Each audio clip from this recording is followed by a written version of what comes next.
अस्सलाम वालेकुम नाज़रीन। वो कहते हैं ना कि चोर चोरी से जाए, हेरा फेरी से ना जाए। यही हालत है इस वक्त फॉर्म 47 हुकूमत की।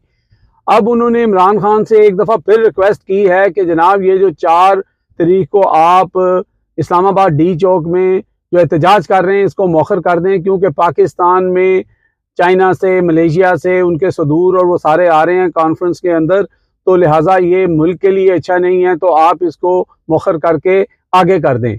इससे बड़ी बेशर्मी क्या हो सकती है कि दूसरी तरफ आप काजी फायज ईसा को लाने के लिए, काजी फायज ईसा जिस तरह का बेंच बना रहे हैं जिसकी आइन में इजाज़त नहीं है, जिसकी कहीं पे कोई मिसाल नहीं मिलती। इवन यहाँ तक कहा जा रहा है कि वो जो इन्होंने पटिशन लगाई है वो टाइम बार हो चुकी है, 2-3 दिन बताया जा रहा है कि उसके ऊपर हो चुके हैं। आम हालात में होता तो उसको उठा के बाहर फेंक देते। यहाँ पर 5 रुकनी बेंच के बगैर ही जो है पहले उसकी हेयरिंग की गई, फिर नया बेंच भी जो है वो जो प्रैक्टिस एंड प्रोसीजर की जो कमेटी थी उसके बगैर उसको बना दिया। सारा कुछ जो है वो आइन और कानून के खिलाफ कर रहे हैं और इमरान खान के ऊपर ये तलवार लटकाते हैं कि जनाब ये मुल्क के लिए ठीक नहीं है और जो है आप ये एहतजाज मौखर कर दें।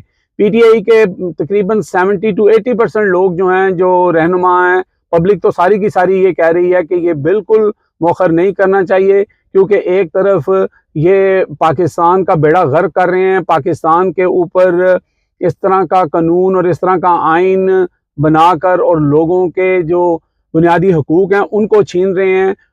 उनकी इनको फ़िक्र नहीं है। लोग महंगाई से मर रहे हैं और ये सिर्फ़ और सिर्फ जो है वो लोगों को बताने के लिए कि जनाब कल ये शोर मचाएंगे कि जी वो अगर नहीं आए या आए तो इमरान खान ने ये कर दिया। आप पूरे मुल्क के अंदर क्या कर रहे हैं? आपका काम क्या है? जब आप हार चुके थे, आपको पता है, सारी दुनिया को पता है, आप हलफ नहीं दे सकते कि आप जीते हुए नहीं थे और फिर बेशर्मों की तरह आप जाके कहते हैं कि जनाब आप ये पाकिस्तान के लिए अच्छा नहीं है और इसको मौखर कर दें। तो आम लोगों की जितने भी पीटीआई वाले हैं और जो आम पब्लिक है, अगर सोशल मीडिया पे जाके आप देखें इस खबर के बाद, सब लोग कह रहे हैं कि सवाल ही पैदा नहीं होता।